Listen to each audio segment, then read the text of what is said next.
Good afternoon, patrons. This is Erick Mertz, and today I'm going to talk to you about the inspiration for my short story, Flat Notes. Now, Flat Notes came out in July.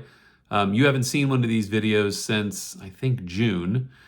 And I think I owe you all a little bit of an explanation why. Actually, if you look at the backdrop, you'll see why. I'm in a new house. So in the last 2 months, my family and I, first off, we took our first vacation. We went to Mexico. We took our first vacation in, God, years. It's been a really long time. And when we came home from Mexico, we signed on a new house. And for a lot of reasons I won't go into here, we just needed a new space, kind of needed a new kind of refresher on where we were. And so not only do I not only live in that house, I don't live in that house anymore that I'd lived in for 12 years. I don't even live in Portland, Oregon anymore. I live in Oregon City. This is my hometown, so it's been nice to come back. But all that took a lot of transition, a lot of time. I've been writing, but I've not been doing like the little extra things like video. And so this video really signals like, hey, I'm back. Things are going to be back to normal. I'm going to be putting out this content.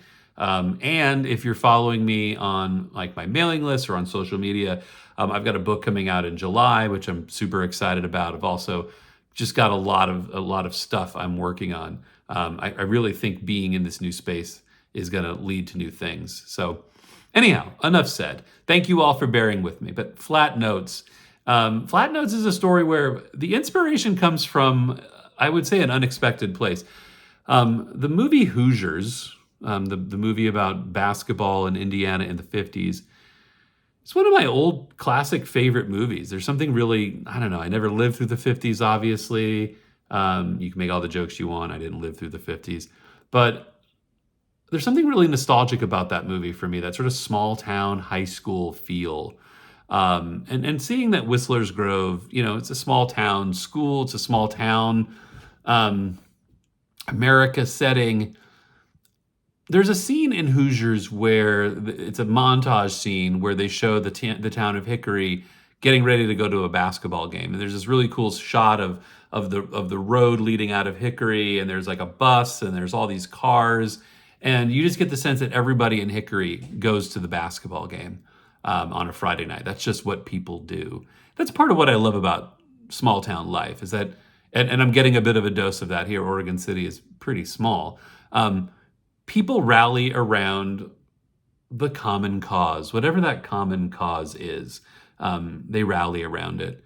And so I wanted to capture a little bit of that here in Flat Notes. So the story starting out with, on the bus, the sort of the main action happening on the bus was really just kind of an homage to Hoosiers, to that setting, that small town setting, that idea that, again, the whole town rallies behind the cause, whether that's college basketball or high school basketball game or something else.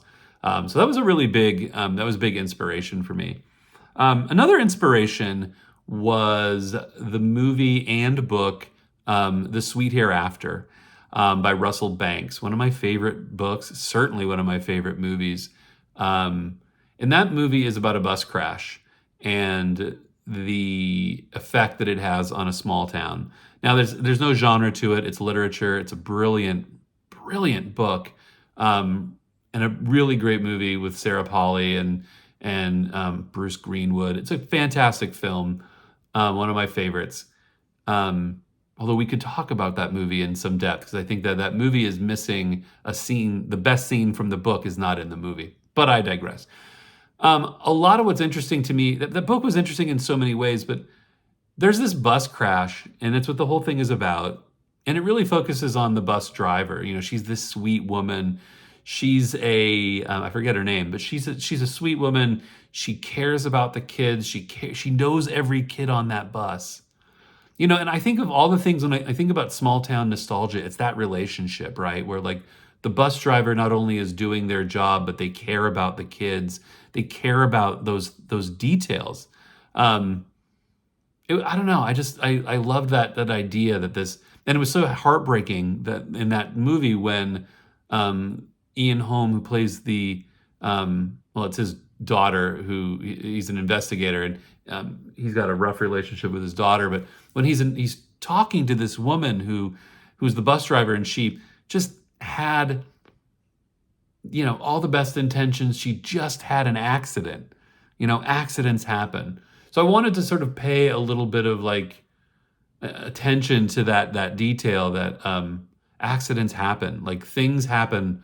There are icy stretches of road. There's oddball things happen unexpectedly, and they happen to good people. And I think that's part of what my inspiration for the character of Courtney Trent, who's the bus driver for the Whistler's Grove Pet Band, on their way to Canyon City. And, she's this like, she's this sort of pillar of the community. She loves Whistler's Grove. She loves the kids. She knows everybody. And this just changes her life. This little moment changes her life when she has this sort of out of body experience on the road. And I think that's, I don't know, that's tragedy. The writer in me sees that person on the street corner, and the writer and the social worker, ask that question: how did that person get here? What happened to them? What did they do? What just tragedy struck them? Because I do believe that there are just genuine tragedies that strike, and innocent people pay the price. So a lot of that was wanting to capture some of that tragedy. As far as the character Sarah Kaiser, who's the young woman who comes in and sort of tells the administration what happens on the bus, I really liked writing her story. I really liked writing her. I not only liked writing her story about what she experienced. I love the idea. I don't know who you were on the bus, but I was definitely one of those troublemakers. I like the idea of the observer, that character on the bus when all that chaos is happening, who they're observing things, they're noting that these two people are fighting and these two people have a crush on each other, and that's why they're acting weird. They see things. And I really wanted to, again, play with that character, that idea that this person is out there and they're, just that they're experiencing, they're seeing things that are happening on the bus, and she really sees what sets off this like bizarre incident.